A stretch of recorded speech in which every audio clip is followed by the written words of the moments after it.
Hey guys, tonight we begin with something gritty, grand, and absolutely unforgiving. Life in the Roman Empire. Not as a senator, not as an emperor, no golden laurel crown, no marble baths. Tonight, you're not Julius Caesar. You're just you. Dropped, unprepared, into a world of sandals, sewage, and state-sponsored crucifixion. So before you get comfortable, take a moment to like the video and subscribe. But only if you genuinely enjoy what I do here. And let me know in the comments where you're tuning in from and what time it is for you. It's always fascinating to see who's joining us from around the world. Now, dim the lights, maybe turn on a fan for that soft background hum, and let's ease into tonight's journey together. You open your eyes to the sounds of yelling, chickens, and a baby crying somewhere down the hall. Congratulations! You've just woken up in a Roman insula, the ancient version of an apartment building. Think of it as a multi-story death trap held together with dust, prayer, and very questionable architecture. You're probably living on the 3rd or 4th floor, which is bad news. The higher the floor, the poorer the tenant, and the more likely your ceiling collapses when someone spills olive oil above you. Your room is small, no bigger than a walk-in closet, with stone walls that sweat in summer and freeze in winter. There's no window, just a little hole that lets in air, smoke, and the occasional pigeon. The mattress, stuffed with straw and lice. The blanket smells like damp wool and regret. There's no furniture, no decorations, and certainly no kitchen. Cooking inside is forbidden. A small fire could ignite the whole building, and fire codes haven't been invented yet. Your only possessions are a clay cup, a worn-out tunic, and maybe a wooden comb if you're feeling fancy. There's no toilet. Not in your room. Not in your building. Your chamber pot sits in the corner, silently judging you. You'll have to carry it down narrow, rickety stairs to empty it into the street gutter, hopefully without slipping and adding your body to the morning offerings. Oh, and the walls. Paper thin. You hear your neighbour praying, coughing, arguing with his wife, and, unfortunately, not arguing with his wife, if you catch my drift. The air is heavy with smoke, mildew, and the distinct perfume of unwashed humanity. Someone's already baking bread downstairs, but you're not invited. The street vendors are yelling prices for figs and fish guts. A distant centurion is barking orders at someone who's probably already bleeding. You're not even out the door yet, and you're sweating, itchy, and possibly inhaling lead dust from the plumbing. Welcome to the Roman workday. You're not an emperor, you're not a gladiator, you're just another poor soul in an overcrowded tenement, trying not to fall down the stairs or anger a city god before noon. And you've still got 23 hours to go. Now that you've survived the climb down the crooked stairs of your insula, it's time to address the second most urgent matter of the morning. Your bladder. There's no bathroom in your apartment, of course. No sink, no flush, not even a bucket with dignity. Instead, you shuffle down the street, chamber pot in one hand, modesty in the other, toward the nearest latrina, Rome's version of a public restroom. And calling it public is generous. It's a social club for strangers who don't mind making eye contact while doing their business. You arrive to find a long stone bench with holes cut into it. Beneath the bench, a shallow trough flows with water, just enough to carry away the collective shame of the city's lower classes. You sit if you dare, and hope the person beside you doesn't want to chat. Privacy? Not a thing. Doors? Absolutely not. People treat it like a town square with extra acoustics. Businessmen discuss grain prices while squatting. A retired soldier talks about his sciatica. Meanwhile, you're just trying not to look directly across from you where another man is chewing olives and not breaking eye contact. Then comes the real treat, the tersorium. It's a communal sponge on a stick, kept in a bucket of vinegar or salt water. In theory, you rinse it before use. In practice? Well, let's just say the sponge has seen things. Unspeakable things. You wipe, hesitantly, and hope the vinegar did its job. If you're feeling lucky, maybe you brought your own rag. If you're feeling rich, maybe some moss. But chances are you just used what everyone else used, and now carry the quiet shame of shared hygiene. And if you think you can skip this ritual by going in an alley, think again. Public urination laws exist, fines are real, and Roman law enforcement is not known for subtle warnings. Once you're done, you wash your hands. Wait, no you don't. There's no soap, no running water, just a rinse from the communal basin that's seen more fingers than a handshake competition. You leave the latrina feeling lighter and slightly more dead inside. But hey, that's Rome. And now it's time for breakfast, if you can call it that. So, you've done your morning business and managed not to fall into a gutter or get arrested. Impressive. Now it's time for breakfast, the most important meal of the day unless you're Roman, in which case it's more of a polite formality before work and misery. Welcome to the ientaculum, a Roman morning feast that consists of precisely two things: stale bread and watered down wine. Sometimes there's cheese, sometimes there's olives, but mostly there's just disappointment. Forget about coffee. The Romans didn't have it. No eggs, no bacon, no pancakes, and certainly no oat milk lattes. Breakfast is not meant to be satisfying. It's meant to not kill you. Your bread is likely panis rusticus, a rough, chewy lump of grain and grit baked yesterday or the day before. It's dense enough to qualify as a weapon and textured like limestone. The wine is diluted, because even they knew that being drunk before sunrise in ancient Rome was a bad idea, unless you were a senator. There's no kitchen in your apartment, so you eat this meal standing in the street or squatting beside a fountain, alongside other equally unenthused citizens gnawing on bread like flavourless tree bark. If you've got a bit of oil or a smear of garum, Rome's famously salty fermented fish sauce, then congratulations, you've added aromatic horror to your already bleak meal. If you're wealthy, maybe you get fruit or honey. But you're not.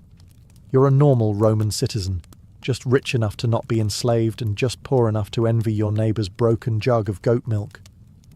Sometimes vendors walk by selling hot chickpea fritters or honeyed pastries, and for a moment you feel hope. But you remember your coin pouch is emptier than a gladiator's sympathy, so you bite your bread and pretend it's cake.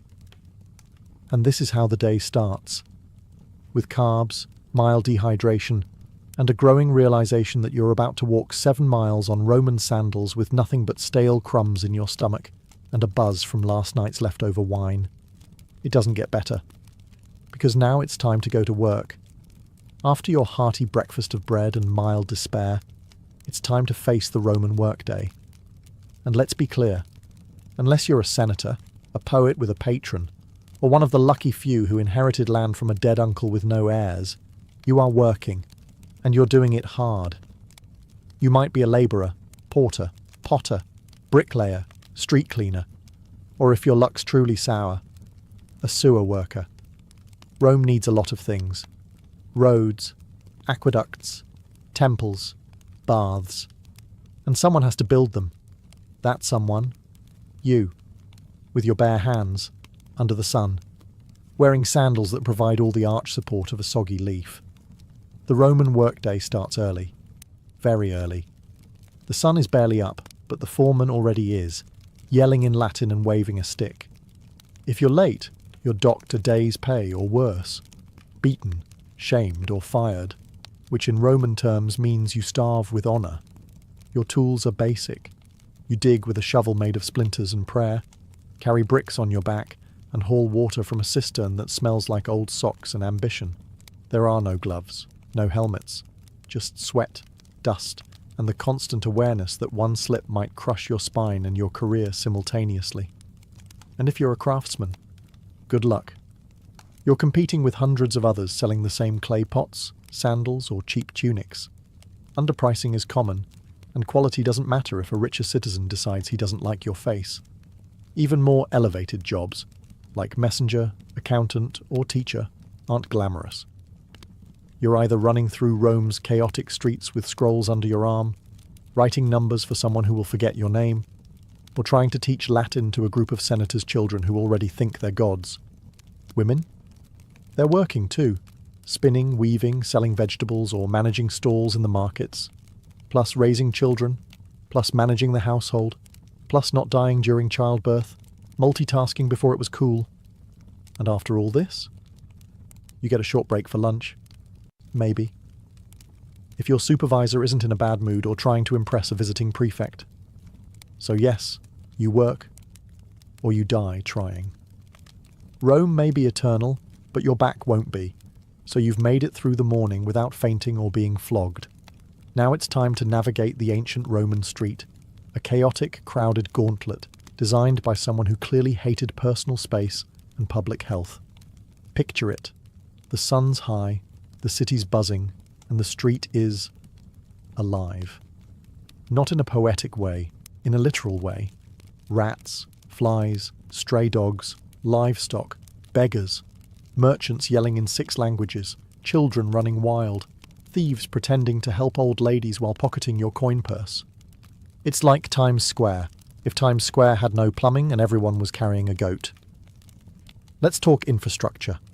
Roman roads were engineering marvels, perfectly straight, masterfully paved, and usually overflowing with a blend of urine, spilled wine, vomit, animal waste, and the remains of last night's garum sauce. The middle of the street functions as an open sewer. Step off the raised footpath without looking, and congratulations. You've just baptized your sandal in the holy waters of human misery. Wagons clatter by with no speed limits, no crosswalks, and zero chill. They don't stop for pedestrians. In fact, Roman law actually banned heavy cart traffic during the day in the city, which means drivers race through at night, in the dark, without brakes, like charioteers on a deadline.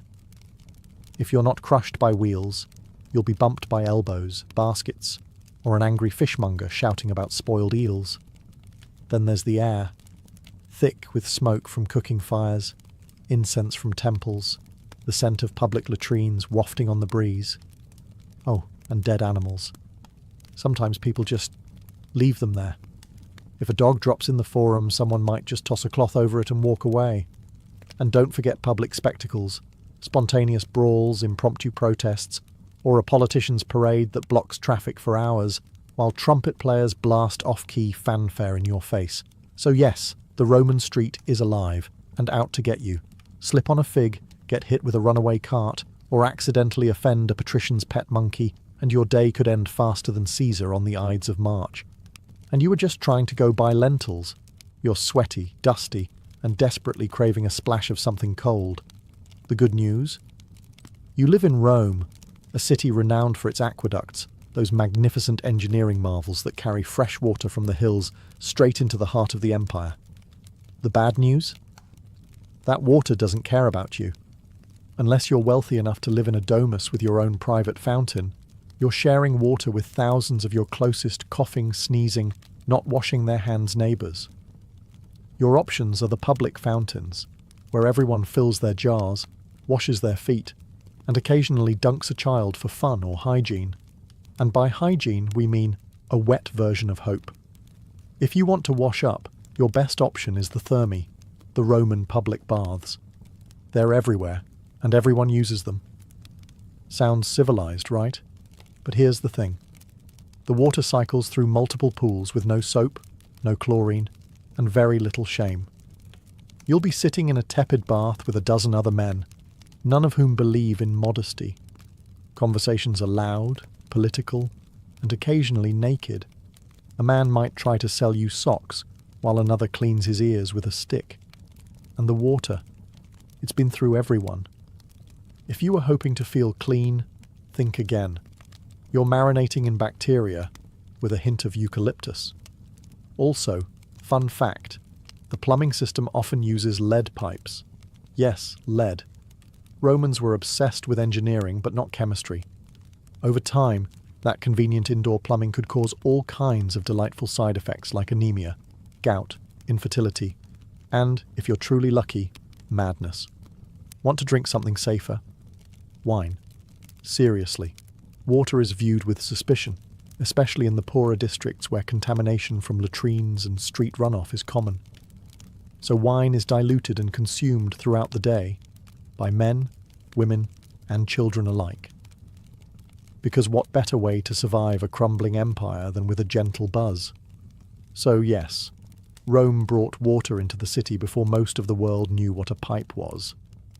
But for the average citizen, it's a gamble every time you drink, bathe, or rinse your toes.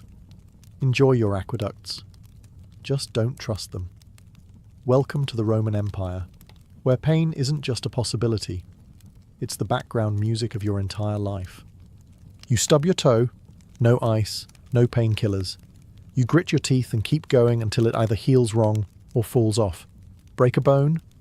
You wrap it in a dirty rag and try not to breathe too hard. Get a splinter? Good luck. That's how infections start and how you might end.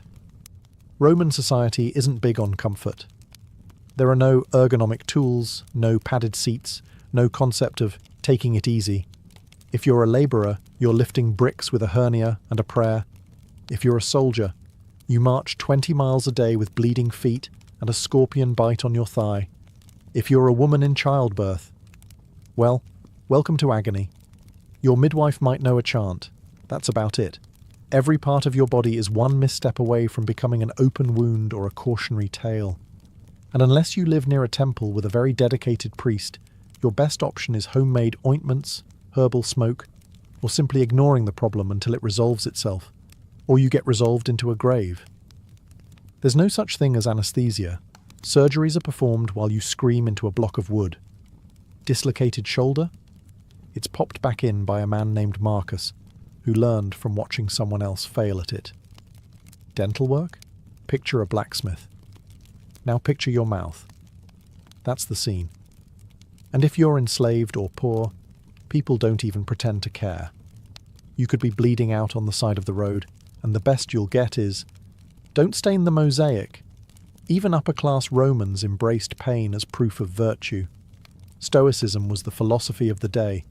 Enduring suffering without complaint was seen as noble. If you cried over a broken arm, you weren't just in pain. You were weak. Real Romans suffer silently, then write poetry about it later. So yes, pain is always on the table, and it usually comes without warning, without remedy, and definitely without sympathy. On that cheerful note, let's take a look at what happens when you actually go see a Roman doctor. So, you've hurt yourself. Maybe it was the infected blister from yesterday's work, or maybe you tried to shave with a bronze blade and now your chin looks like a gladiator training ground. Either way, it's time to seek medical attention, which, in ancient Rome, is less about healing and more about surviving the attempt. Let's begin with the basics. Roman medicine is a chaotic mix of Greek theory, mystical guesswork, and a surprising amount of leaves. The core belief? The body is ruled by 4 humours: blood, phlegm, yellow bile, and black bile. Feeling off? One of them is out of balance. The solution? Drain something. So your doctor, who may or may not also be your barber, immediately reaches for the leeches, or a knife. Because bloodletting is the default treatment for everything from migraines to moral failings. Have a cough? Let's open a vein. Depressed? We'll just drain some sadness out of your arm. Surgery? Oh yes, it exists. Roman surgeons had scalpels, forceps, and even bone drills. What they didn't have were anesthetics. You stay conscious through the whole procedure, gripping the edge of a wooden table while a man in a dirty toga digs into your flesh with the confidence of someone who once saw a scroll about it. Antiseptics. Not really a thing. They might wash wounds with wine or vinegar, which does help, but also burns like divine punishment. Infection is a common side effect. So is death. Prescriptions vary wildly. You might be given honey, garlic, crushed beetles, or a poultice made of herbs, ash, and very specific types of animal dung. If things get worse, you're advised to sleep in a temple, pray to Asclepius, and hope divine dreams will deliver your cure. And if none of it works, well, your doctor shrugs, your family lights a candle, and your neighbours start whispering about what kind of omen your death might be. It's not that Romans didn't care about health. They just hadn't quite figured out what helped and what murdered you more efficiently. So next time you sneeze, Be grateful for modern antibiotics, and that you don't live in a world where healing often starts with blood loss. After a long day of sweating, bleeding, and dodging carts, you're starving. Time for dinner, or as the Romans called it, cena. Just don't expect anything remotely comforting. Let's start with what's not on the table. No pizza, no pasta, no tomatoes, no potatoes, no chocolate, no sugar, and absolutely no coffee. None of those things had been discovered or imported yet. This isn't Italian cuisine. This is pre-Italy edible survival. You sit down to a wooden bowl of something brown and vaguely hot. It's probably pulse, a porridge made of spelt, beans, or lentils. It tastes like wet gravel with a hint of herb, if you're lucky. If you're not lucky, it tastes like wet gravel without the herb. Protein is rare unless you caught it, trapped it, or fished it yourself. Meat is expensive, and even when you do get some, it's often off. Roman cooking didn't use refrigeration, so preservation meant heavy salting, smoking, or marinating it in garum, a fermented fish sauce that smells like dead ocean and burns your soul just thinking about it. If you're feeling festive, there might be boiled vegetables, hard cheese, or the occasional fig. Rich Romans dined on exotic dishes like roasted flamingo, stuffed dormice, or jellyfish in vinegar, delicacies that mostly scream, "Look at how rich I am and how little I care about taste buds." Your wine is watered down, always. Drinking it straight is seen as barbaric. But don't worry, the water it's mixed with is probably questionable too, so you're just choosing how fast you want to get sick.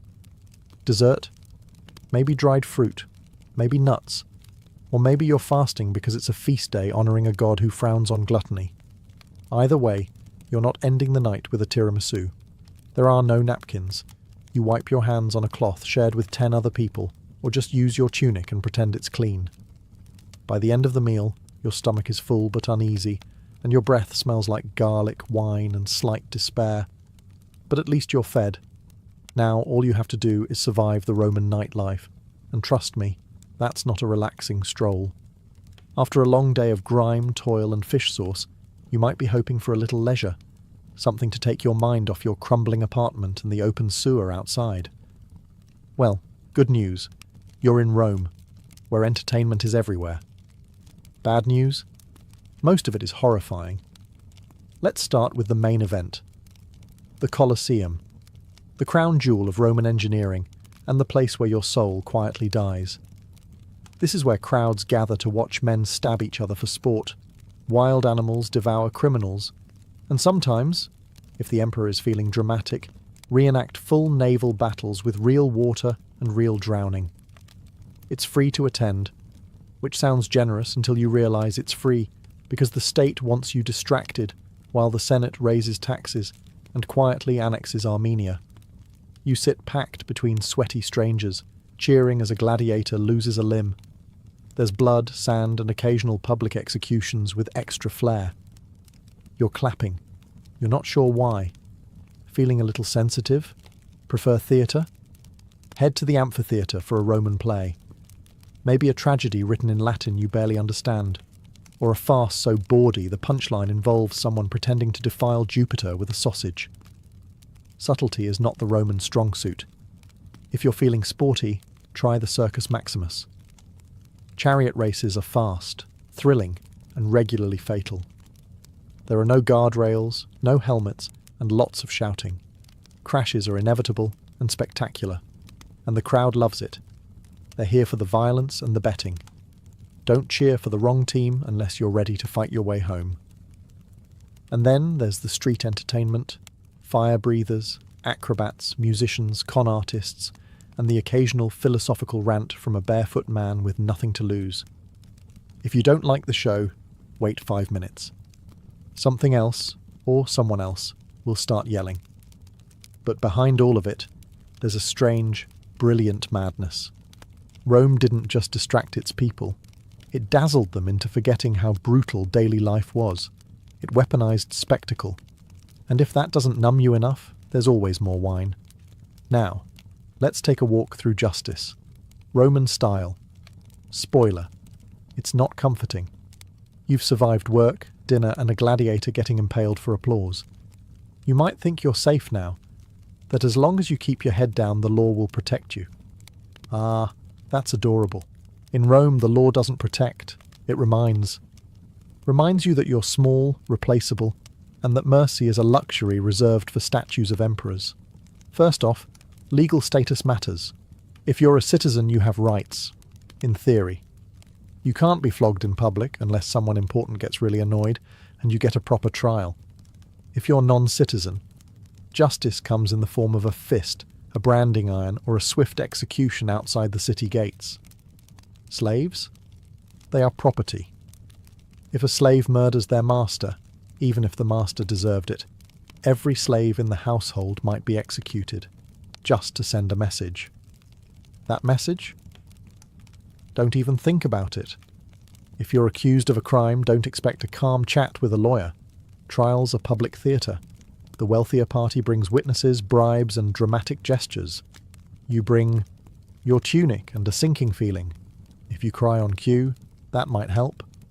If you have no patrons, pray to Jupiter and hope the magistrate isn't hungover. Punishments are designed not just to hurt, but to deter. Thieves can be branded or have their hands broken. Liars might get their tongue pierced. Fraud? Public flogging or exile, if you're lucky. And if you insult the emperor, it's not jail time. It's death, usually creative. Some crimes require public punishment, ideally in front of a crowd that cheers louder than they did for the morning's beheading. Crucifixion is popular, long, slow, humiliating. It isn't reserved just for Jesus. It's the go-to for rebels, robbers, and anyone the state wants to make an example of. And remember, law enforcement isn't there to help. The vigiles are Rome's version of firefighters and police, underpaid, overworked, and often corrupt. If you're mugged, they might shrug. If you bribe them, they might help you mug someone else. So yes, Rome has laws, written in stone, recited in forums, but they serve power, not justice. Now let's talk about gods, because you're not just obeying men here. You're on Jupiter's turf. After surviving the streets and dodging Roman justice, you may hope to find comfort in religion. A little peace, a little personal spirituality. Nope, not here. In the Roman Empire, religion isn't a private affair, it's an institution. An ever-present cloud of incense and obligation wrapped around every waking moment of your life. You don't choose your gods, they choose you. And there are so many. There's a god for everything. Door hinges, cardia, sewers, cloacina, boundaries, terminus, and even mildew, robigus. You can't walk 5 paces without crossing a shrine. If you don't pause to bow, light a candle, or mutter a prayer, you're not just being rude, you're inviting catastrophe. Maybe not today, but eventually. And when your roof collapses, everyone will nod and say, "Ah, yes, he skipped the Saturnalia offering." Religious festivals fill the calendar, dozens per year. On those days, business stops, animals are sacrificed, and the air smells like roasting bull and wet marble.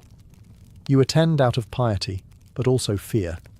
Because if the gods aren't honoured properly, they'll retaliate, with plagues, droughts, or a really bad harvest that ruins everyone's lentil supply. Now let's talk about emperor worship. The state wants you to revere the emperor not just as a ruler, but as a living god. You're expected to offer incense at his altar, sing his praises, and never, never roll your eyes during a triumphal procession. That's treason adjacent. If you're caught not participating in public worship, say you're a little too quiet during the Vestalia, or you don't show up to toss grain into the temple flame, you could be labelled impious, atheistic, or worst of all, suspicious. Suspicion in Rome is like blood in shark-infested waters. And if you're part of a foreign cult, you'd better keep that under wraps unless it's officially approved. The state doesn't like unfamiliar gods unless they bring wine, taxes, or new soldiers. Roman religion isn't about belief. It's about ritual. You don't have to feel it. You just have to do it. Correctly. On time. And in public. And you better smile while you sacrifice that goat. Speaking of social performance, let's climb the greasy pole of Roman ambition in the next chapter. You've bowed to the gods, avoided a lawsuit, and survived a public bath without contracting something mythical. But here comes the most exhausting part of Roman life: the social hierarchy. A brutal, finely tuned machine where every word, gesture, and sandal strap placement could make or break you. Roman society is a ladder, but it's covered in oil and lined with daggers. At the top are the senators, old money, togas with purple stripes, and land ownership so vast it has its own postal code. Below them, the equestrians, the wealthy business class. Then come the plebeians like you, the struggling middle and lower classes. Below that, freedmen, slaves, foreigners, and the guy who accidentally insulted a statue of Augustus once. Want to move up? You'll need patrons, powerful individuals who protect you in exchange for lifelong loyalty, errands, favours, and the occasional vote. It's like having a boss, godfather, and landlord rolled into one charmingly condescending package. Each morning, you visit your patron's home as part of the salutatio.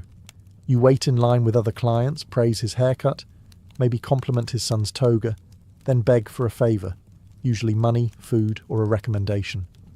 If you're lucky, he tosses you a coin and lets you carry his litter through the forum. Congratulations, you're now connected. Every move you make is watched and judged. Your clothes must be clean, not fashionable, just clean. Your speech must be proper. Your friends, carefully selected. And whatever you do, don't show ambition. That makes people nervous. If you rise too quickly, others will conspire to knock you back down, socially or literally. Networking is warfare. Gossip is currency. The wrong comment at a banquet can end your career. The right marriage can save your entire bloodline.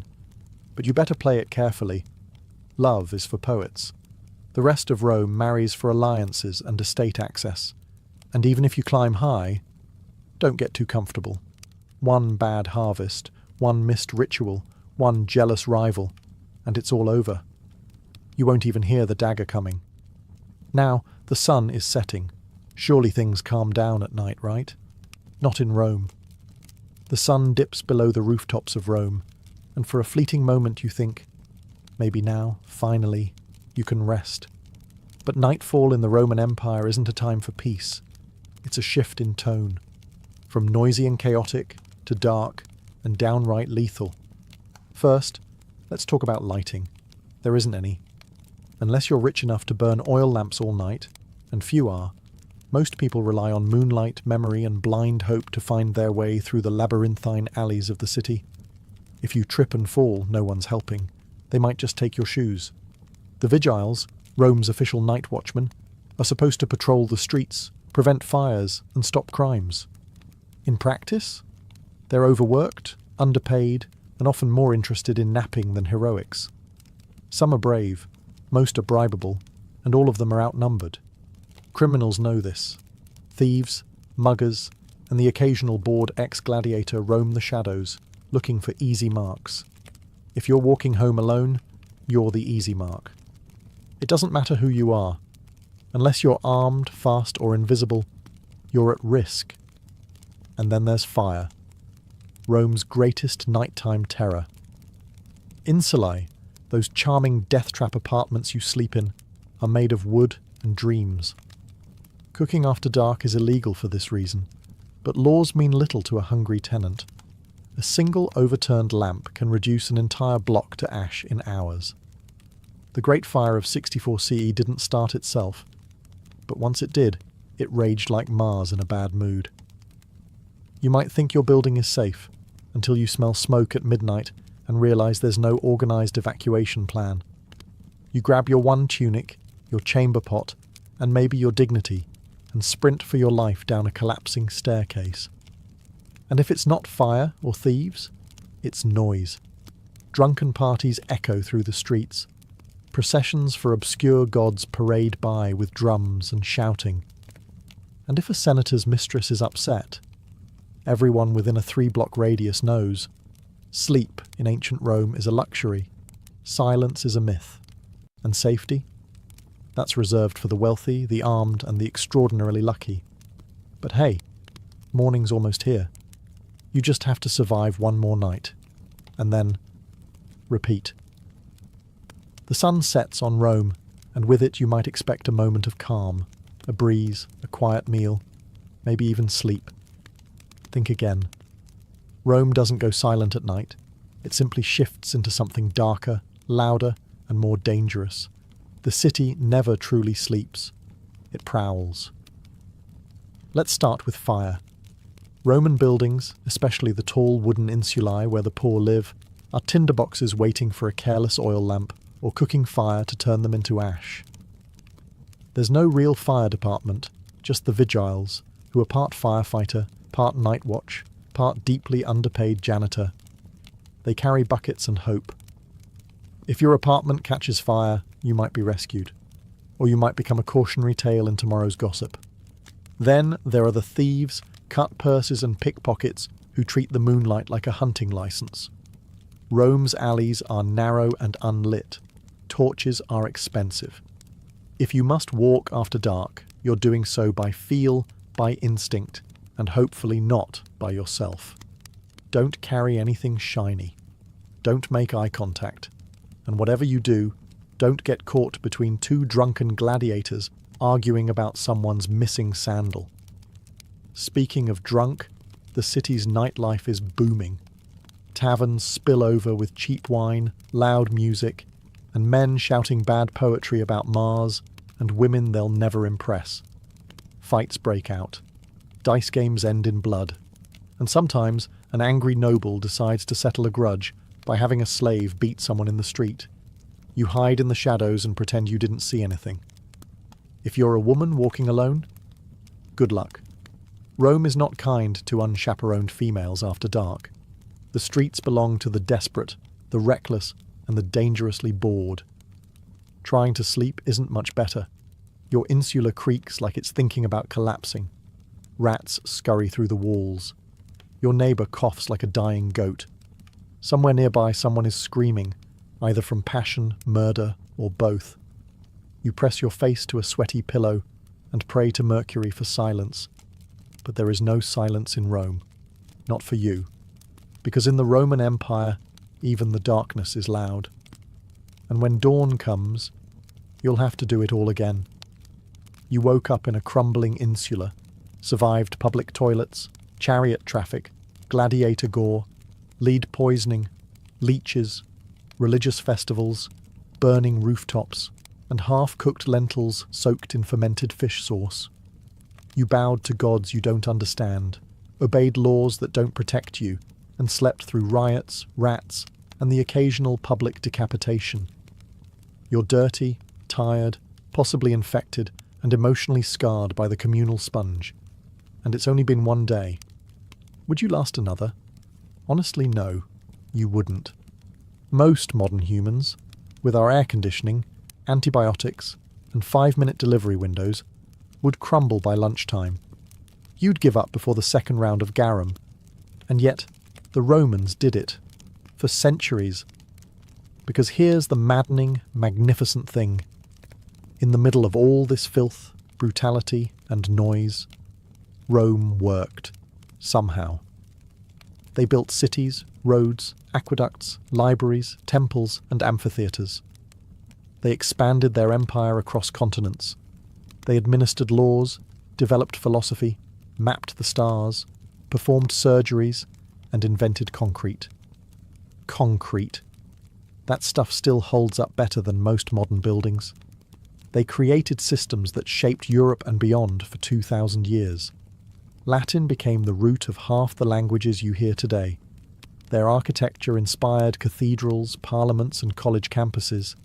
Their political concepts, republics, senates, veto power, still echo through modern democracies. But it came at a cost. For the average Roman, not the emperors, not the marble-bathed elite, daily life was a hard-fought grind. And yet they endured. They adapted. They didn't have a choice. Because Rome wasn't made of gold. It was made of sweat, fear, ambition, and survival. Layer by layer, person by person, century by bloody century. And that's why it lasted. You'd be begging to go back to modern plumbing and antihistamines by mid-afternoon. You'd trade your entire denarii pouch for a hot shower and a chair with a back on it. And that's okay. You don't need to survive ancient Rome. You just need to understand it. And maybe, just maybe, appreciate that someone, somewhere, once walked those same filthy streets and helped build the empire. So you could sit here today, clean, safe, and mildly horrified. Imagine being a Parthian princess in the 2nd century BCE. You've got royal blood in your veins, a name fit for legend, Rhodogun, and more importantly, you live in a world where your family spends more time fighting rebels than hosting dinner parties. Rhodogun wasn't born into peace and pearls. She was born into grit, horses, and the constant possibility that someone might poison your dates. Her father, Mithridates I, was no idle king. He was the one who expanded Parthia from a dusty fringe kingdom into a formidable empire that would one day spar with Rome. But expansion comes with problems, namely rebellions, betrayals, and those neighbours who just won't accept that your army now owns their backyard. As a young woman, Rhodogun would have grown up watching envoys argue, commanders draw maps in the sand, and palace scribes trying to keep track of who was loyal this week. She wasn't trained just in silk and ceremony. She learned statecraft, command presence, and how to wear armour that didn't clash with her earrings. It's important to understand the role of Parthian women here. While not always given the spotlight, Parthian noblewomen were no strangers to power. Some ruled cities, others plotted dynastic alliances, and a few, like Rhodogun, became legends not for who they married, but for who they defeated. And defeat she did, but that part comes later. At this point in her life, Rhodogun's name was already known.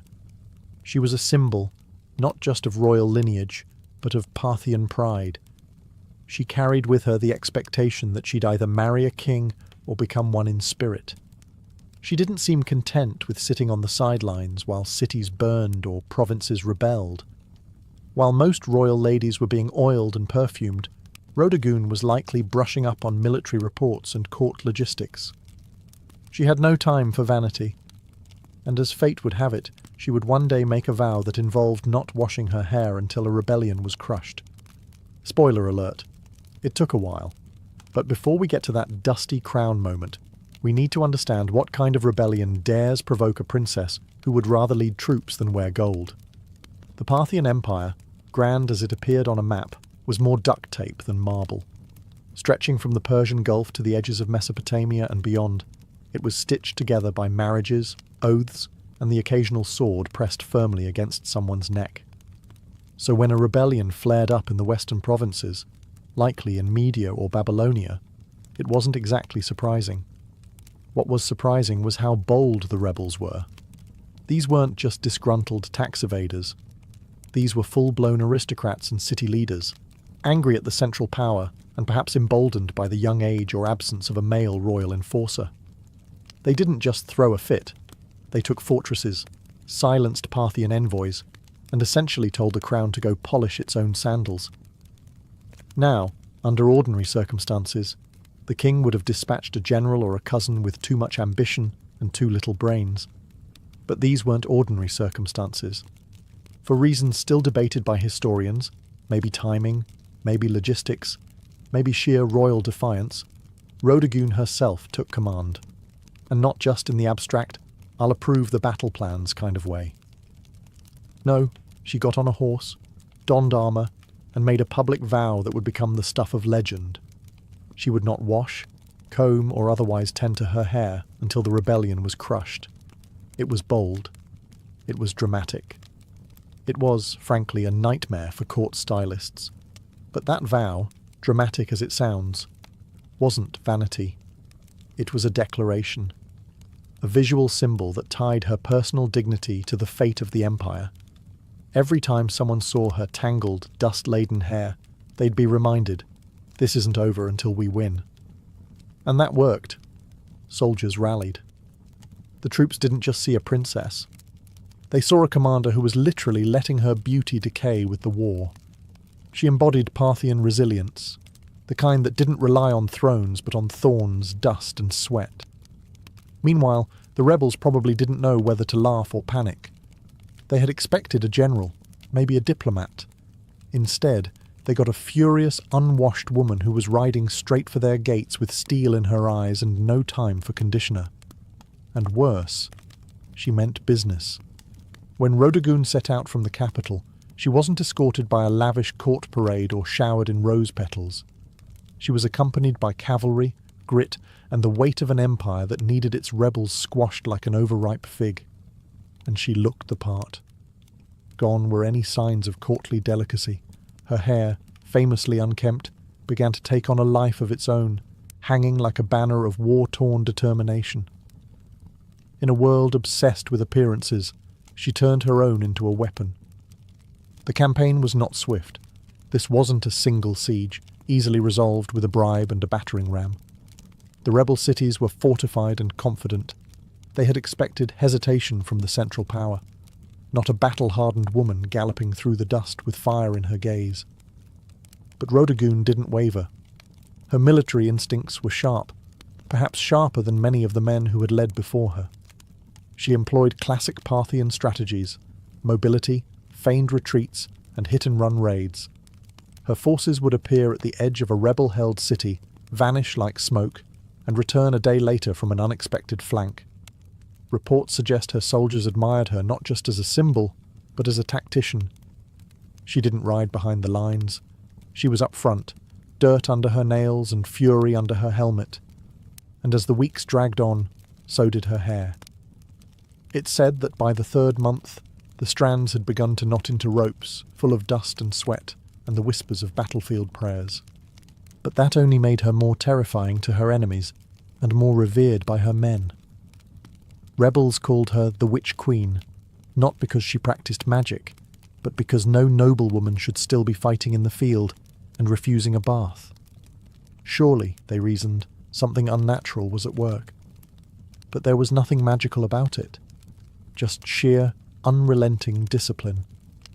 By the time her army laid siege to the final rebel holdout, the legend had grown faster than the rebellion had.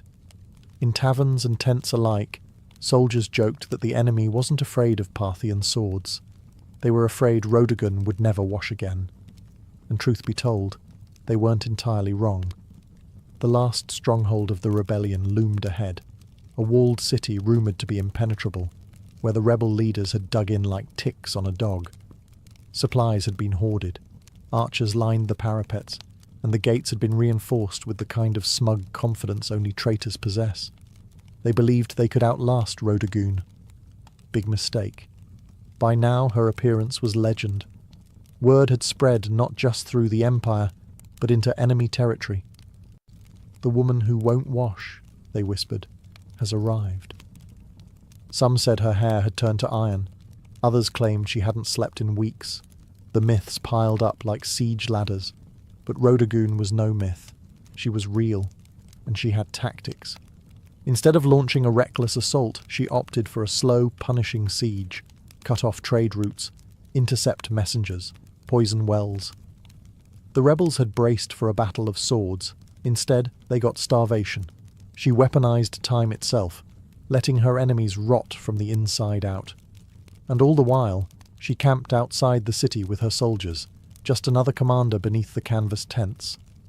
She shared their meals, gritty bread and lukewarm wine. She inspected their armour. She led patrols. And she still, despite every opportunity, refused to so much as touch a comb. For her soldiers, the vow had become sacred. No one dared suggest she break it, even in jest. It had become a living embodiment of Parthian pride, a symbol that their suffering wasn't for nothing. Every tangled strand was a reminder. We are still in this fight. Inside the rebel city, morale crumbled. They had expected to demoralize the enemy by holding out. Instead, it was they who began to wither. Their own commanders began to argue. Food ran low. Rumours of desertion began to ripple like cracks through stone. And then came the breaking point. A small gate, left unguarded for just an hour, perhaps out of fatigue, perhaps sabotage, was found by one of Rodagun's scouts. That night, under the cover of darkness and wind, her forces slipped in and opened the main gates from within. By morning, the city was hers, and Rodagun, face streaked with sweat and ash, stood atop the battlements, unbathed, victorious, and utterly terrifying. Victory was not declared with trumpets or parades, it was declared with water. After months of dust, battle, and relentless pursuit, Rodagun stood before her army not in royal robes, but in the same battlefield garb she had worn since the campaign began. Her armour bore dents from rebel blades, her face was lined from sun and strain, and her hair, her wild, matted, filthy hair, now hung down her back like a lion's mane made of wire and legend. But she had done it. Every rebel city had fallen. Every oathbreaker had been brought low. And now, with her vow complete, she could finally do what no one in the Empire had dared attempt to rush. She could wash her hair. According to tradition, and later accounts passed down through oral history, Rodagun summoned her servants not to a golden chamber, but to a public courtyard. She wanted her soldiers, the ones who bled beside her, to witness this moment. Basins were filled, oils were warmed, combs were retrieved from storage like sacred relics. And then, under the open sky, the warrior princess of Parthia, caked in the grime of war, began to scrub away months of rebellion. It was symbolic. Every tangle undone was another city reclaimed. Every rinse of water over her scalp washed away defiance, soaked into the earth as if the land itself had been restored. Some say she wept. Others say she laughed. But what no one disputed was the silence among the troops as they watched. Hardened men, scarred and sunburned, stood like statues as Rodagun emerged from her ritual transformed. No crown was placed on her head. She didn't need one. The dust had become her diadem. The act of not washing had become more powerful than any jewel. And in that moment, Parthia didn't just have a princess. It had a symbol. She could have returned to court in triumph, let the scribes compose flattering odes, allowed nobles to fall over themselves in praise. But she didn't rush back to luxury. She stayed with her troops a while longer. She dined with them. She listened to them. She knew that her legend had just begun, but she didn't want it forged in gold. She wanted it forged in memory. After the hair-washing that became an event for the ages, Rodagun could have ridden straight to the capital with fanfare, banners, and enough propaganda to last a century. But she didn't. Instead, she took the long route back, deliberately visiting the cities she had reclaimed one by one, walking their streets, inspecting their defences, and ensuring no embers of rebellion still glowed beneath the ashes. This wasn't mere ceremony. It was strategy. Rodagun knew the danger of victory, how quickly it can melt into complacency. Empires don't fall from defeat alone. They fall from forgetting why they fought in the first place.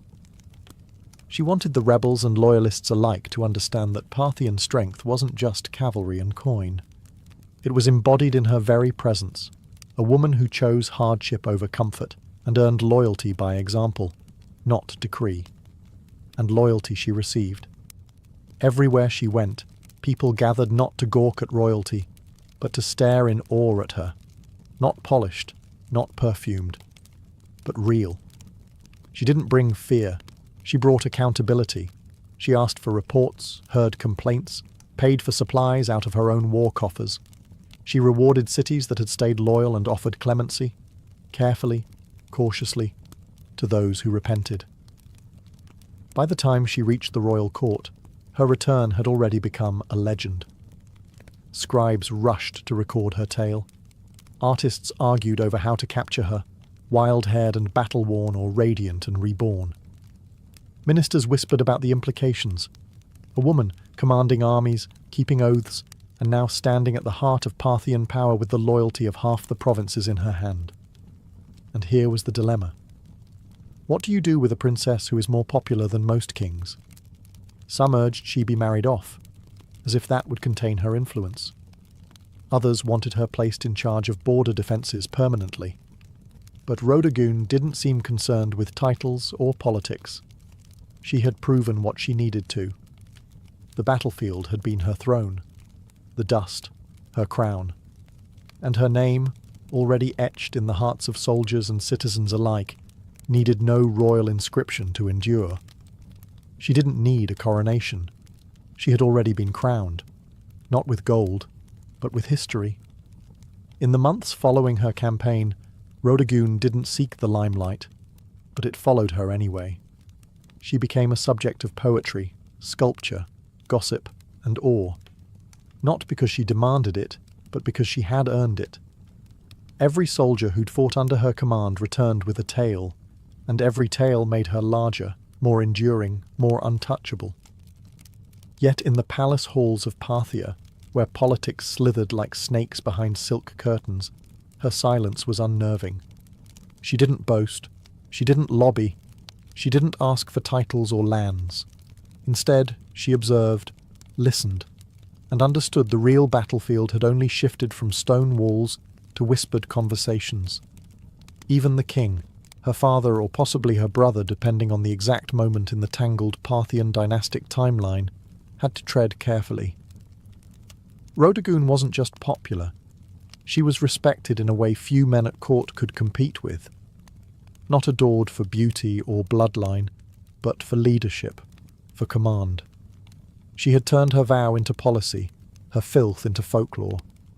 And yet, the silence she kept was as deliberate as any military maneuver.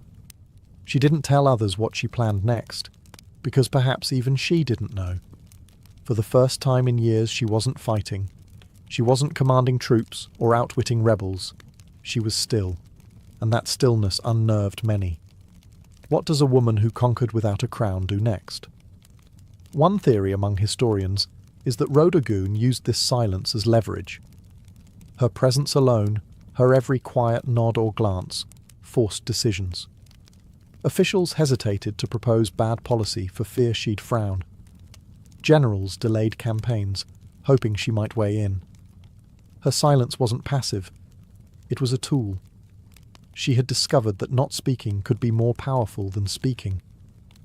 And so she remained, a living legend walking the palace corridors, her freshly washed hair braided not just in gold thread but in memory. Her very existence challenged the norms. She had proven that Parthian might wasn't confined to masculine hands. It could ride into battle with tangled hair and return with cities at its feet, and all she had to do now was wait. Because sometimes the greatest move is no move at all. As the years passed, Rhodagoon's name slowly faded from the formal records. Parthian scribes, more eager to elevate kings and dynasties than unruly warrior princesses, began to downplay her campaign. The silence she once used as a weapon now became the excuse for erasure. No grand mausoleum was raised in her name. No epic poem commissioned by the state bore her face on golden scrolls. But that's the thing about true legend. It doesn't need permission to survive. In the outposts where her army had marched, in the villages she spared, her name remained a whispered spell. Mothers told stories of her to their daughters, not as a fairy tale, but as a warning to any man who underestimated a woman with a mission. Soldiers recited her tactics as if they were sacred text. And rebels, well, even decades later, they still spoke of her as if she might ride again from the dust, with hair flying like war banners. There's something profoundly unsettling about someone who breaks every rule of their time and still wins. Rhodagoon wasn't content to be decoration in a court. She didn't play the flute, paint birds, or practice the refined art of being quietly ignored. She burned through her time like a comet, and then vanished just as quickly. Historians have debated what became of her. Some believe she retired from public life, choosing peace over politics. Others think she remained an advisor in the shadows, shaping Parthian strategy from behind the veil of anonymity. A few romantics claim she rode out one final time to settle a border dispute and disappeared into legend. Never confirmed, never denied. But what's certain is this: her legacy endured where it mattered most, in the people. She may not have worn the crown, but she ruled in ways no diadem ever could. She redefined what loyalty meant. She showed that a vow, even one as strange as refusing to comb your hair, could be as binding as a royal decree, and far more inspiring. And though history books may offer her only a footnote, the dust of Parthia still remembers her, because you don't need a marble statue to be eternal. You just need to keep your vow and win. Centuries after her death, Rodogun's story remains a paradox, well known in whispers, yet elusive in ink. No towering statue bears her likeness, no royal tomb sings her praises in carved stone. But in the collective memory of those who admire rebellion, endurance, and principled ferocity, she is immortal. Not in the way kings are remembered, but in the way forces of nature are. She didn't need to conquer foreign lands or sign monumental treaties. What she conquered was expectation. In a world where women were told to wait behind curtains while men spilled blood in their name, Rodogun tore the curtain down and marched out barefoot, helmet in hand. She didn't ask for command. She took it. And the empire didn't collapse. It followed. More importantly, she taught her people a lesson that no decree could enforce. That loyalty doesn't come from fear. It comes from seeing your leader suffer beside you. From watching them choose discipline over comfort. From watching them keep a vow longer than anyone thought possible. She wasn't perfect. No legend is. But her story endures precisely because it wasn't polished or clean. It was tangled, muddy, honest, like her hair on that final day of victory. In that filth was dignity. In that vow was a vision of leadership stronger than any title. When her soldiers looked at her, they didn't see a princess. They saw someone who believed in the fight more than her own vanity. And that's the part history couldn't quite erase. Even now, long after Parthia has crumbled and its cities turned to sand, her name returns in moments of resistance. Artists revive her. Writers search for her footprints. A vow not to wash until victory. It sounds absurd to some, but to those who've had to claw their way through injustice, it makes perfect sense. Rodogun was never about glamour. She was about grit. And in the end, it was the dust that crowned her, not gold. Dust. The same substance emperors try to escape in death, yet the very thing she wore like a badge of honour. She was forgotten by kings, ignored by chroniclers, but remembered by the dust. And that's where legends truly live, not in stone, but in soil. Before empires clashed and blood soaked the sand, before kings trembled at her name, Tomyris was simply a daughter of the wind, born to the raw, open steppe. The land she came from was not gilded in marble or echoing with philosophy.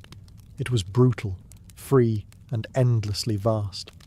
This was the world of the Massagetae, fierce nomadic horse archers who rode like spirits of the plains, their lives shaped by survival, honour, and war.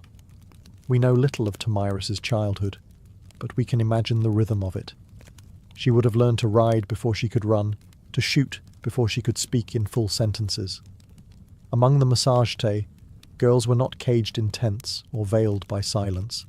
They trained beside the boys, rode with the warriors, and grew up with iron in their blood. To lead, one had to bleed. And Tomyris, even as a young woman, bled for her people. Her tribe worshipped the sun and sky, lived off their herds, and buried their dead with weapons, ready for battle in the afterlife. They had no cities, no golden temples, but they had pride. And when enemies approached, they met them not with prayers, but with arrows. Tomyris likely came to power after the death of her husband, who may have ruled the tribe before her. But what's certain is that when the moment came, she didn't inherit leadership. She seized it. In a time when most women were considered property, Tomyris commanded an army. She negotiated with kings. She dared to speak as an equal. And if they didn't listen, she made them. She was more than a queen. She was Shahmat, the steppes' checkmate, a war chief in bronze and leather who would soon face the greatest empire on earth. But power, especially for a woman, never comes without consequence. As Tomyris began to solidify her rule, whispers grew louder. Across the mountains to the south, a king was watching. His name was Cyrus the Great, and he wanted more. The stage was set. The steppe wind howled, and Tomyris, daughter of warriors, would soon ride into legend. While Tomyris reigned over the open steppes, far to the south, a different kind of power was rising, structured, imperial, relentless. Cyrus the Great, founder of the Achaemenid Empire, had already conquered Lydia in the west and Babylon in the south. His banners flew over deserts, mountains, and cities where languages changed every few days' ride. But Cyrus wasn't done. He was a builder of empires, and every builder eventually eyes the horizon. To Cyrus, the Massagetae were a threat wrapped in opportunity. They weren't rich in gold or cities, but they controlled the northeastern frontier, and that meant access to key lands, resources and trade routes. More importantly, the Massagetae had something no empire could afford to ignore: pride. And pride, in Cyrus's eyes, could be bent or broken.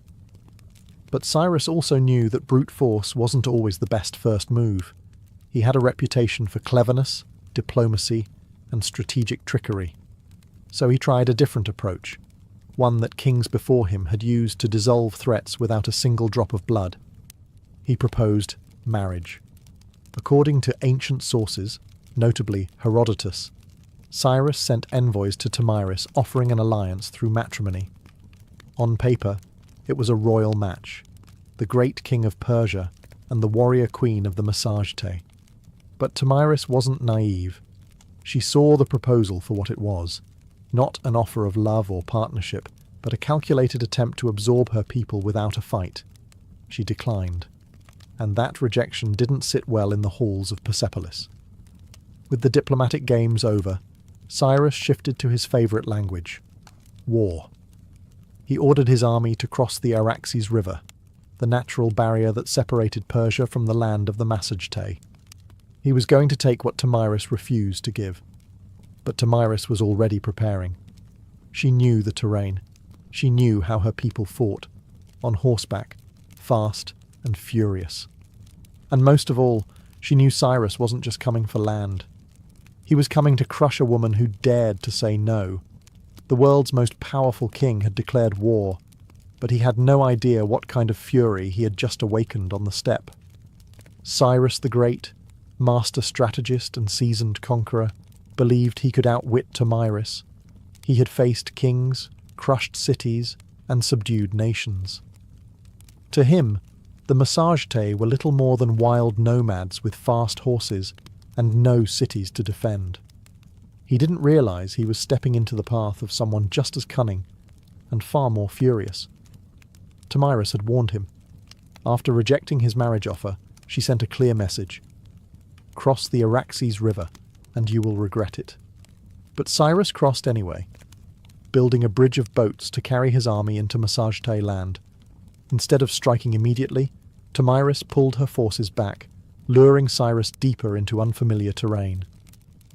The Persians found an abandoned camp, well stocked with food, and more importantly, wine, a luxury the nomadic Massagetae rarely indulged in. It was a baited trap, and Cyrus took it, perhaps thinking the enemy had panicked and fled. Inside the camp, he left a portion of his army under the command of General Harpagus, a trusted officer. As the Massagetae returned under the cover of night, they fell upon the drunk and unsuspecting Persians with deadly precision. The battle was brutal and swift. Among the dead was Spargapaises, Tomyris' son and a Massagetae commander. Accounts differ on what happened next. Some say Spargapaises was taken alive and, realizing his capture, begged for death and took his own life. Others claim he was killed in the fighting, but all agree. When news reached Tomyris, something inside her shattered, and then turned to steel. Her grief was volcanic, but her rage, that became legendary. She sent another message to Cyrus. This one wasn't a warning, it was a vow. You may be a glutton for blood, she said, but I swear, I will give you your fill." She promised to make the ground run red with Persian blood, and her vengeance would not be quiet. Cyrus had taken her son. He had violated her land. Now he would meet not the queen of the massage-tay, but the mother of a slain warrior, and the last face he would ever see. The next battle would not be a skirmish. It would be an execution. The sun rose over the plains like a blade, sharp and blinding. Tomyris stood at the head of her army, no longer just a queen, but a storm given form. Her warriors, hardened by the nomadic life, painted their faces with ash and rage. This wasn't about politics anymore. This was about blood. Cyrus, for all his might, had underestimated the massage-tay. He assumed they would fight like the tribes he had conquered before, chaotic, uncoordinated, easy to crush. But Tomyris had spent her life among warriors. She understood how to strike. Not blindly, but with precision. She rallied her forces for a full-scale assault on the Persian invaders. And this time, she wasn't holding back. The location of the final battle is lost to history, swallowed by the vastness of the steppe. But what's clear is that Tomyris launched a ferocious counterattack. Her cavalry swept across the plains like a tide of knives. They fired arrows from horseback, closed in with axes, and fought like people with nothing left to lose. The Persians, battle-hardened, disciplined, and experienced, weren't expecting this level of organized fury. Tomyris didn't just lead her troops, she fought beside them. Her presence on the battlefield ignited her warriors like wildfire. Every strike was driven by vengeance. Every charge was an answer to her son's death. Cyrus tried to hold the line, but it shattered. The Persians were routed. Many died where they stood. Others fled into the endless grasslands, only to be hunted down. And Cyrus the Great, the man who had conquered Babylon, Lydia, and nearly the known world, fell in the chaos. Whether he was slain in combat or captured and executed depends on the version told. But either way, he died on Tomyris's terms. What came next is infamous. According to Herodotus, Tomyris found Cyrus's body on the battlefield, ordered his head severed, and then, in a final act of symbolic revenge, submerged it in a wineskin filled with human blood. "Drink your fill," she said, "of the blood you thirsted for." Was it historical fact or poetic embellishment? Maybe both. But it didn't matter. The message was eternal. Tomyris was not to be conquered. When the dust settled and the grass drank deep the blood of empire, Tomyris stood victorious. A warrior queen who had done what no king or army before her could. She brought Cyrus the Great to his end. News of the defeat sent shockwaves across the ancient world. The mighty Achaemenid Empire, thought to be unstoppable, had been humiliated by a woman from the steppes. The Persians did their best to downplay the loss, but the death of their founder couldn't be ignored. Cyrus's body was eventually returned and buried with honor in the royal tomb at Pasargadae. Yet the stain of his final defeat would linger like a wound on the empire's legacy. For Tomyris and the Massagetae, however, the victory was more than revenge. It was a declaration. They had defended their sovereignty not just with weapons, but with dignity. Tomyris had stood up to the world's most powerful ruler, and she hadn't just survived, she had triumphed. And then she vanished from history. No records survive detailing her later years, her death, or any successors she may have appointed. It's as if, after taking her vengeance, Tomyris simply rode back into the horizon and allowed the wind to carry her legend forward. In the centuries that followed, historians, poets, and chroniclers would try to fill in the blanks, turning her into a symbol as much as a woman. To the Persians, her name was a bitter reminder. To the Greeks, she was a paradox, a barbarian who displayed more nobility than many kings. And to the peoples of Central Asia, Tomyris became folklore, a ghostly queen who rides through the steppe, fierce and unbending, with a sword that remembers. Her legacy would inspire countless depictions across cultures. Medieval manuscripts portrayed her in regal armour. Renaissance paintings imagined her towering over Cyrus's corpse. In every age, she became what people needed: a mother avenger, a wild queen, a lesson in hubris, or a symbol of feminine power. But one truth cuts through the myth: she changed history. Tomyris didn't inherit a throne, she forged it in fire and fury. And for one brief, unforgettable moment, the Steppe Queen proved that not all empires rise. Some fall to the hooves of warriors who ride with vengeance in their hearts. Much of what we know about Tomyris comes not from local massage-te records. They left no stone tablets or royal archives, but from the pen of a Greek, Herodotus, often called the father of history. Writing a century after her time, he immortalized Tomyris in his histories, casting her as a warrior queen of astonishing resolve and terrifying vengeance. But Herodotus wasn't simply reporting facts.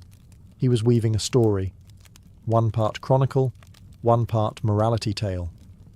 To him and his Greek audience, Tomyris represented the ultimate reversal of imperial arrogance. Cyrus the Great, a man who had conquered half the known world, fell not to a vast army or a rival king, but to a woman who fought not for glory, but for her child. Her victory was almost mythic, and Herodotus treated it as such. He even detailed her grisly revenge: the wineskin of blood, the severed head of Cyrus, and her damning words, "Drink your fill." But was it true? Modern historians debate this endlessly. Some argue that Herodotus exaggerated or even invented parts of the tale, using Tomyris as a narrative tool to humble the Persian Empire, which, at the time of his writing, was still a looming force over the Greek world. Others believe that while the blood wineskin episode might be symbolic, the core event, Cyrus's death at the hands of Tomyris, likely did happen. There's also the question of bias. Herodotus, for all his insight, often filtered foreign cultures through a Greek lens. He portrayed the massage-te as wild and free, yet noble, an exotic mirror to Greek ideals of honour and liberty. Tomyris, in that frame, wasn't just a barbarian. She was a moral counterweight to Persian ambition.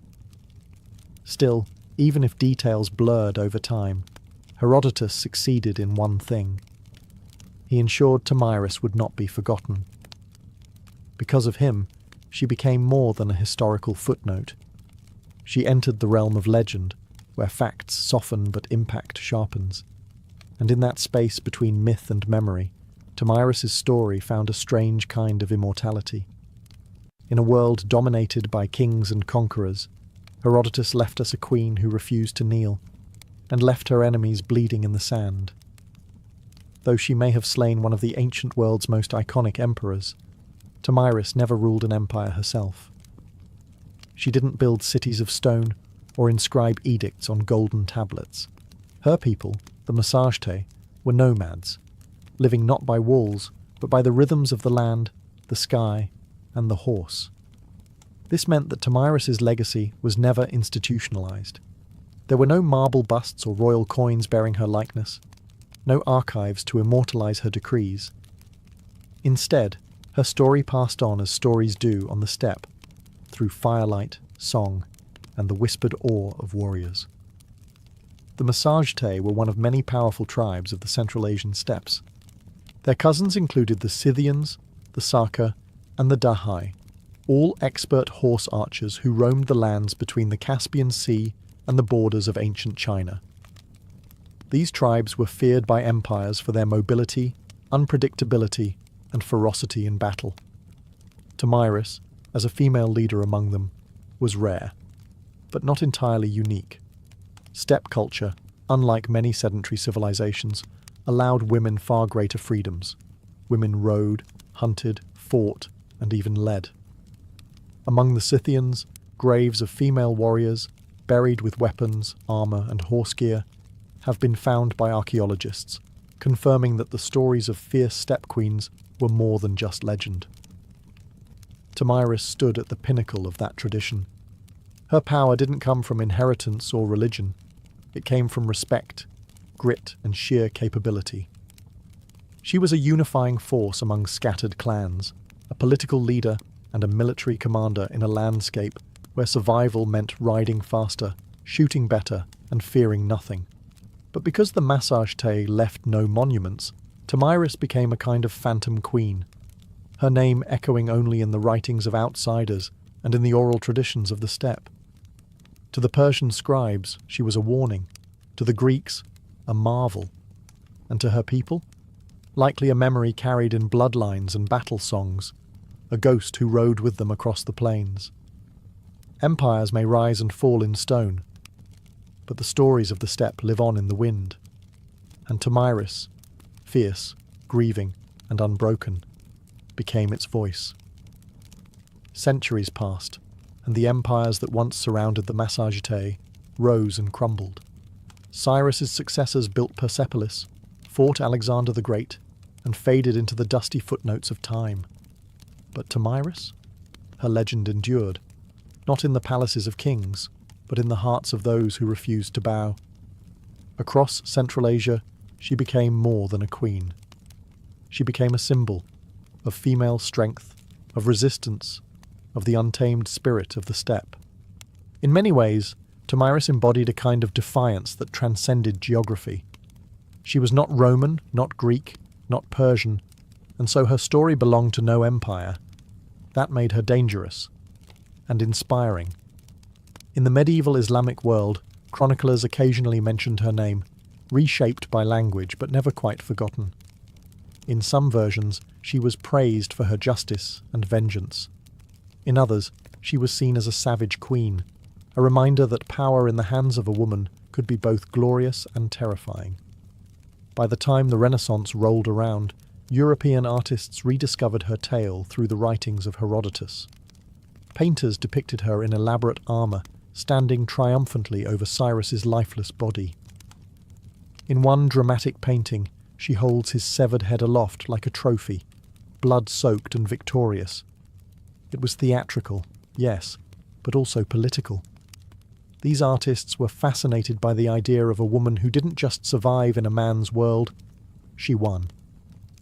In the 19th and 20th centuries, Tomyris became a nationalist icon in regions like Kazakhstan, Uzbekistan, and Turkmenistan.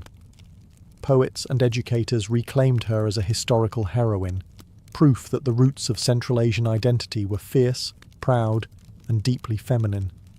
Her name appeared in textbooks, statues, and even military ceremonies.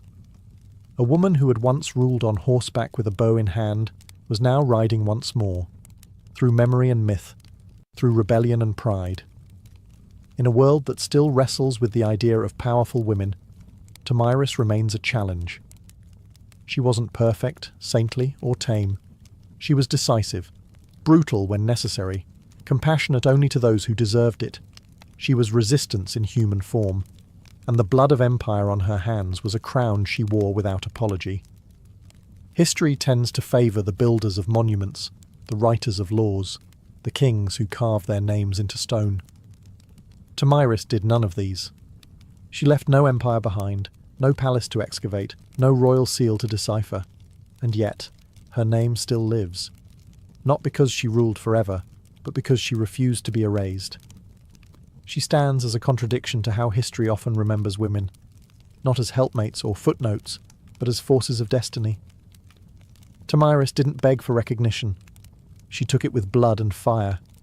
She didn't ride behind a king. She rode against one, and won.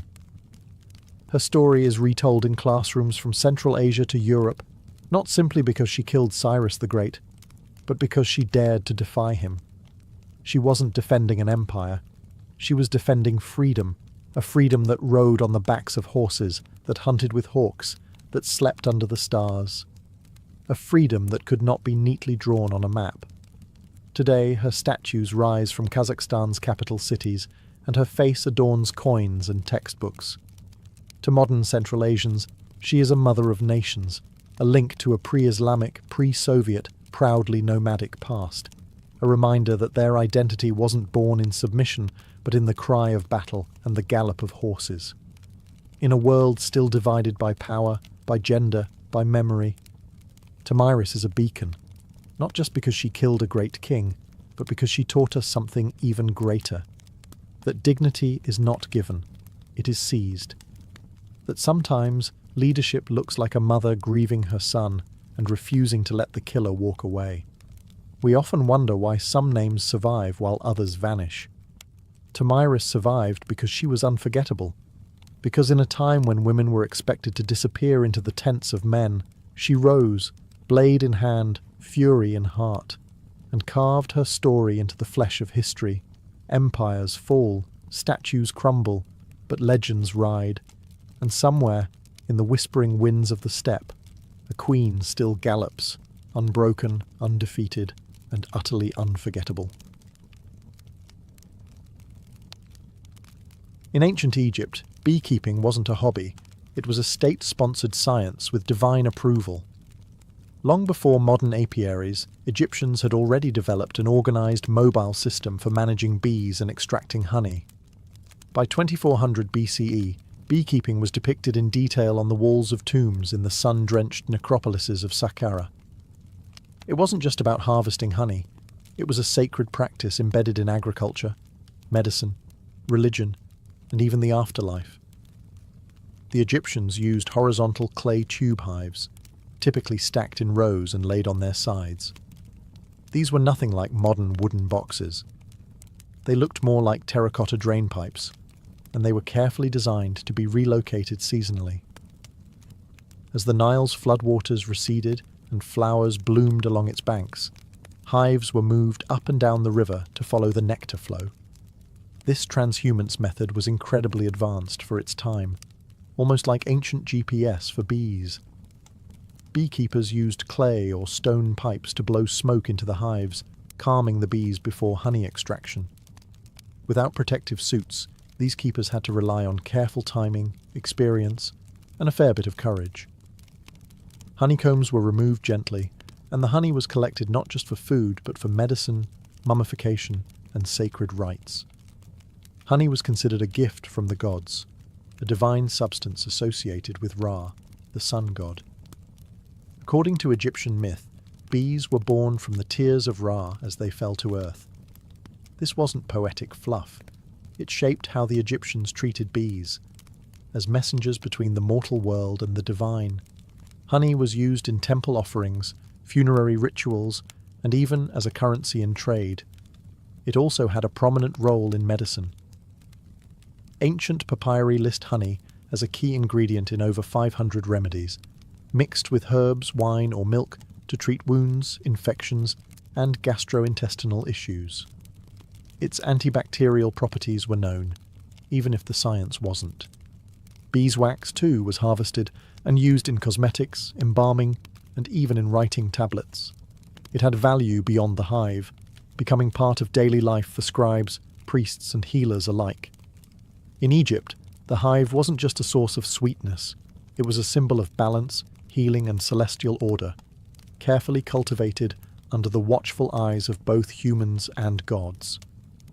While Egypt gave beekeeping structure and sanctity, ancient Mesopotamia gave it something equally vital: laws. The cradle of civilization didn't just master irrigation, writing, and city building, they also knew the value of honey and the importance of protecting its production.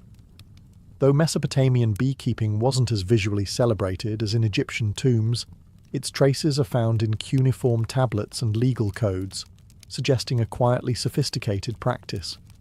References to bees and honey appear as early as the Sumerian period.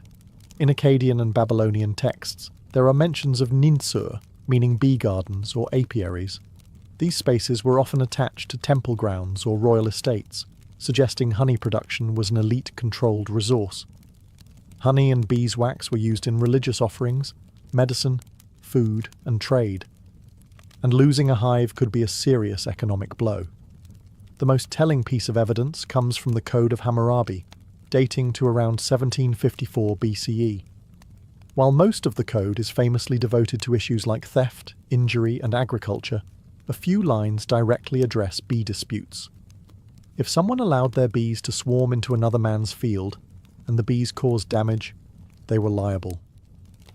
If honey was stolen, restitution had to be made, sometimes in the form of silver or replacement jars. In a world where almost everything was counted in grain, the fact that honey warranted its own legal protection speaks volumes. Mesopotamians also understood bees as more than just insects. Some texts describe them as divine messengers, even linking them to Ninurta, the god of agriculture and war. Beeswax, in particular, was valued for sealing documents and creating ritual figurines. It was both practical and mystical, part of both bureaucracy and magic. Though the exact design of Mesopotamian hives isn't fully preserved, scholars believe they may have used mud brick or woven basket hives, similar to early Levantine styles. These would have been kept in shaded gardens or rooftops, protected from the harsh summer heat. Mesopotamian beekeeping was less about worship and more about structure, regulating resources, ensuring fairness, and maintaining the economic balance of a society where even a bee sting might end in litigation. Here, the hive was not just a biological wonder. It was a microcosm of order, law, and the civilizing impulse itself. In the rugged highlands of Anatolia, long before the Greeks took center stage, the Hittites were quietly mastering the art of beekeeping, and they weren't treating it like a backyard hobby. To the Hittites, bees were sacred agents of purity, messengers between realms, and essential to both agriculture and the spiritual health of the kingdom. Unlike Egypt and Mesopotamia, where beekeeping was a blend of science and economics, the Hittites took a more ritualistic approach. In religious texts from the 14th and 13th centuries BCE, bees are mentioned not just as producers of honey, but as active participants in purification rites. One famous Hittite ritual text describes a ceremony in which a bee is summoned to go and remove the evil, the impurity, and the wrath of the gods. The bee is then released, not killed, a rare show of mercy in ancient rites, suggesting a deep reverence for the insect. The Hittites valued honey for its taste and its sacred utility. It was used in libations, sacrificial offerings, and anointing rituals, often combined with wine, milk, or grain. Honey wasn't just consumed, it was poured, burned, and blessed. It served as a medium between human intention and divine reception. In terms of practice, evidence suggests the Hittites used clay or woven hives, likely stored in protected enclosures near temples or royal estates. Though the archaeological record is sparse, parallels with neighbouring Levantine and Syrian traditions hint at portable tube-like hives, possibly made from straw and mud, stacked and managed much like those in Egypt. Beekeepers in the Hittite world likely operated under temple control, their work deeply embedded in seasonal festivals and state rituals. Honey was not a mere commodity. It was a tool of diplomacy, healing, and spiritual cleansing. The bee, small and unassuming, held symbolic weight that far exceeded its size. The Hittites also contributed a vital piece to the global understanding of bees. They recognized bee migration. Some surviving texts describe the seasonal behaviors of swarms, linking blooming patterns with honey flow, an insight that shows how closely they observed their environment. In Anatolia, the hum of the hive wasn't background noise. It was a sacred frequency, vibrating through the bones of gods and kings alike. The ancient Greeks didn't just study bees, they admired them, feared them, and modelled society on their mysterious order. To the Greeks, the hive was more than a place of honey. It was a living metaphor, a model for the ideal city-state, a symbol of divine order, and a source of endless scientific curiosity.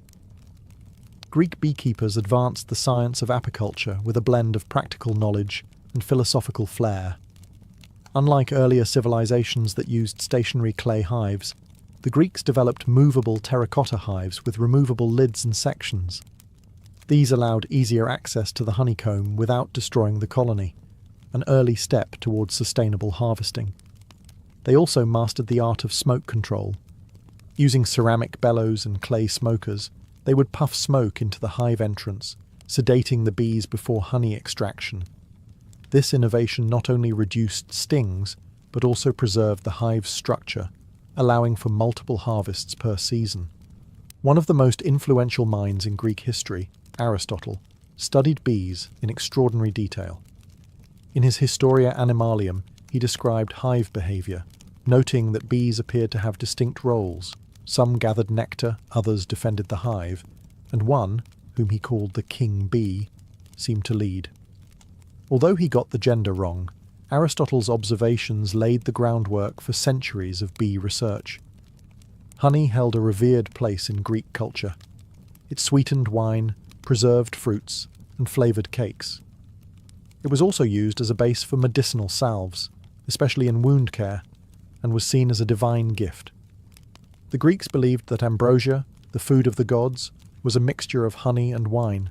The bee itself had mythological significance. It was associated with Artemis, goddess of wild things, and Demeter, goddess of the harvest. Priestesses of Artemis were even called Melissae, the Greek word for bees. The idea of the bee as a sacred feminine force carried deep symbolic power. For the Greeks, the hive was both scientific marvel and spiritual emblem, a reminder that even the smallest creatures move with purpose, discipline, and grace. In studying bees, they believed they were studying the very laws of nature, and perhaps of the gods themselves. If the Greeks studied bees with wonder, the Romans managed them with ambition. Beekeeping in the Roman Empire wasn't just a cottage industry. It was scaled to match the needs of a civilization that stretched across continents. From the vineyards of Gaul to the hills of Hispania, Rome turned the humble hive into an empire-wide enterprise. The Romans inherited much of their apicultural knowledge from the Greeks and Etruscans, but they expanded it into a formalized agricultural science. Writers like Varro and Columella recorded detailed instructions for building hives, harvesting honey, and relocating colonies. Their treatises describe beekeeping with a startling modernity, including observations on swarm behavior, seasonal cycles, and pest control. Roman hives came in many forms: hollow logs, cork bark containers, clay tubes, and even woven baskets sealed with dung or mud. Flexibility was key. In colder climates, more insulation was needed. In warmer provinces, ventilation was critical. These innovations allowed Rome's beekeepers to adapt the craft across vastly different regions of the empire. To calm bees, Romans employed clay pots filled with smouldering herbs like thyme or oregano. The smoke soothed the hive, and perhaps added a subtle flavour to the honey. Harvesting was done with iron knives, and wax was separated by melting and straining, later used in candles, writing tablets, cosmetics, and even waterproofing ships. Honey wasn't just food, it was everywhere. It was added to wine to make mulsum, used in baking, in sauces for meat and fish, and even as an early energy source for athletes and soldiers. Roman physicians, following Hippocratic traditions, prescribed honey for sore throats, wounds, fevers, and digestive problems. Its antibacterial properties were well known and well used. But perhaps the most Roman thing about their beekeeping was organisation. Large villas often had dedicated honey farms, run by enslaved labour under the supervision of estate managers. Production was recorded in ledgers, and surplus honey was sold in markets or exported to distant provinces. Bees were viewed not just as insects, but as productive citizens of the Roman economy. To the Romans, a well-run hive mirrored a well-run household, ordered, obedient, and endlessly fruitful. While ancient civilizations cultivated bees for honey and wax, many also saw the hive as a doorway to the divine. Across Egypt, Greece, Mesopotamia, and beyond, bees weren't just insects. They were spiritual beings, buzzing between worlds, delivering messages from gods, and offering sacred gifts like honey that bridged the natural and supernatural realms. In Egypt, bees were directly tied to divine creation. As mentioned earlier, mythology claimed that Ra, the sun god, shed tears that turned into bees upon touching the earth. Honey was used in temple offerings to please deities and accompany the dead into the afterlife. The bee also became a royal symbol. Pharaohs of Lower Egypt bore the title, he of the sedge and the bee, connecting their authority to the cosmic harmony of the hive. In Greece, the bee held powerful feminine symbolism. The priestesses of Demeter and Artemis, goddesses of fertility and wilderness, were called melissae, or bees.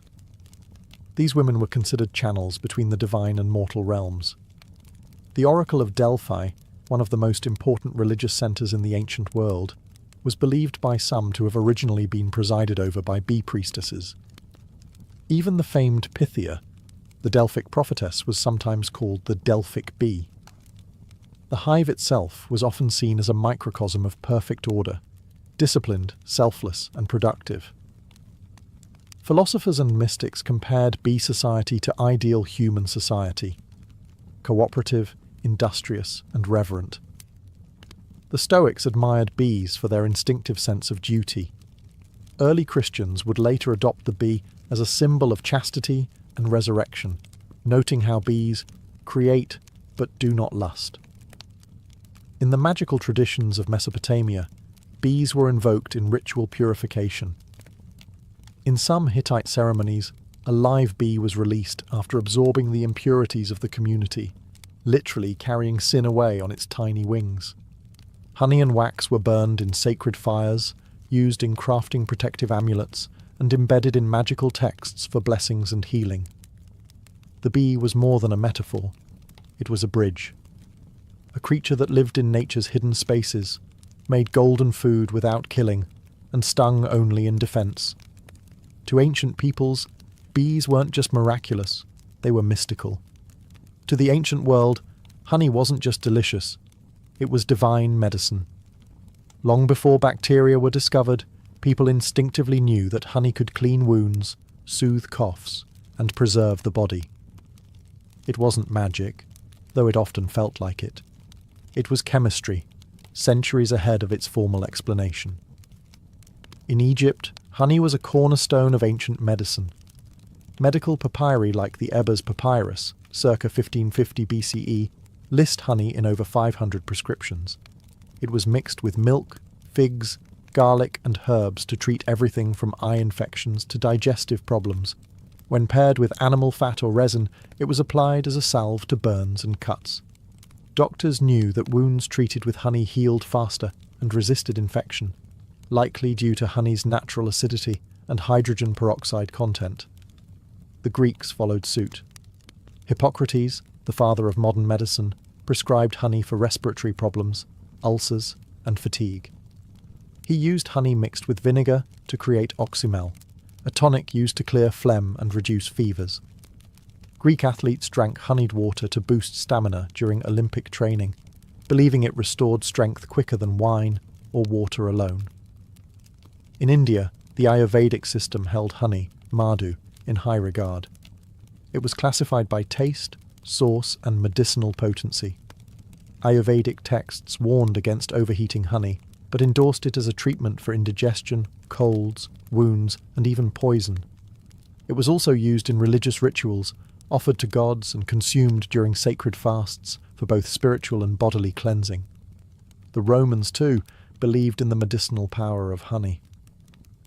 Pliny the Elder recorded dozens of remedies involving honey in his natural history.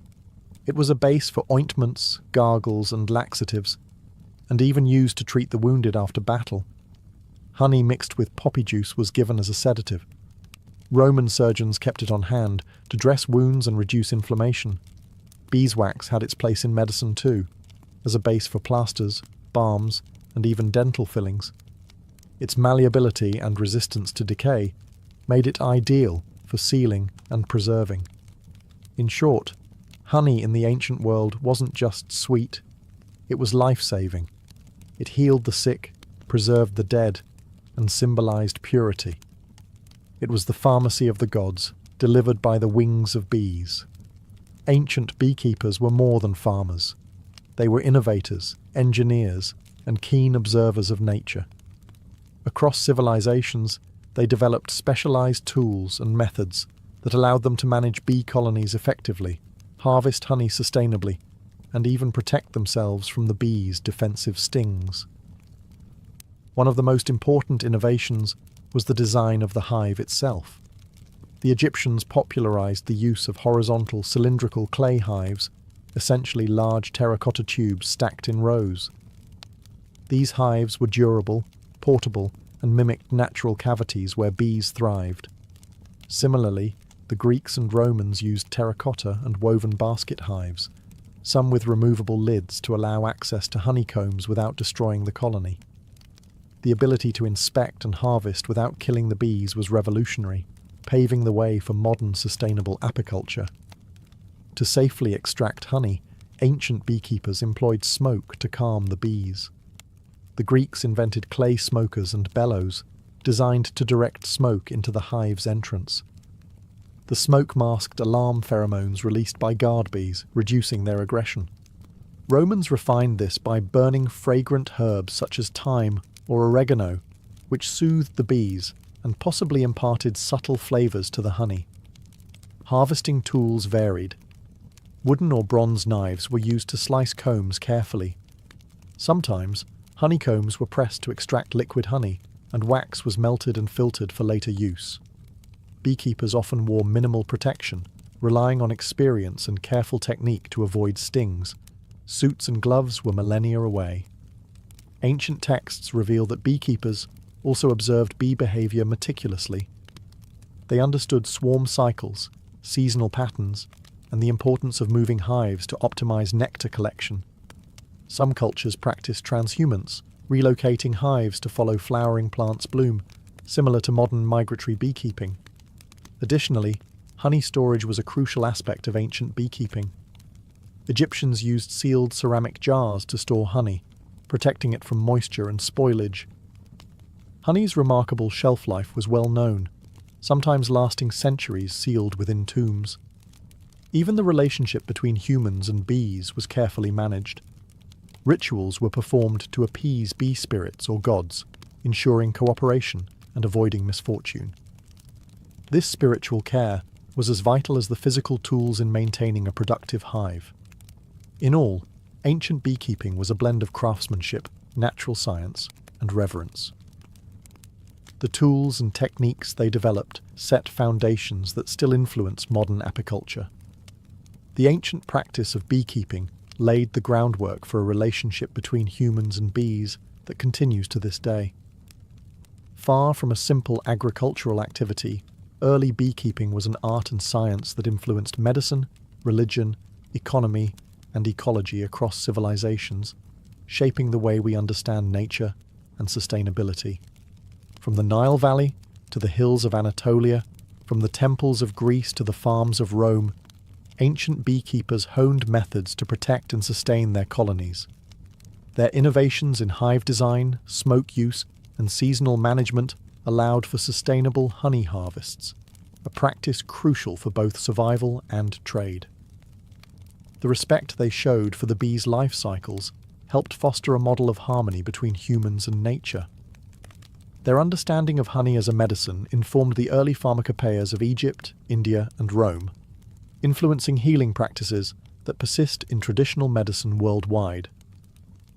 Honey's antibacterial and preservative properties became the foundation for wound care and remedies, while beeswax shaped early technologies in cosmetics, art, and construction. The symbolic and spiritual meanings attributed to bees and honey in ancient cultures also endure. Religious rituals honoring bees and honey continue in various traditions, reflecting humanity's ongoing fascination with the hive as a metaphor for order, cooperation, and divine blessing.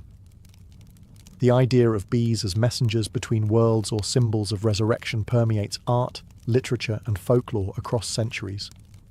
Moreover, the ancient practice of migratory beekeeping, moving hives to follow floral blooms, is echoed in modern commercial apiculture, essential for crop pollination and global food production. The innovations of ancient beekeepers helped set the stage for today's awareness of bees as vital pollinators and the environmental challenges they face. Despite technological advances, the core relationship remains unchanged. Humans depend on bees for food, medicine, and ecosystem health, and bees, in turn, have shaped human culture, economy, and spirituality since the dawn of civilization. The legacy of ancient beekeeping is a testament to human ingenuity, respect for nature, and the enduring power of collaboration, both within the hive and between species. It reminds us that even the smallest creatures can inspire science, faith, and survival.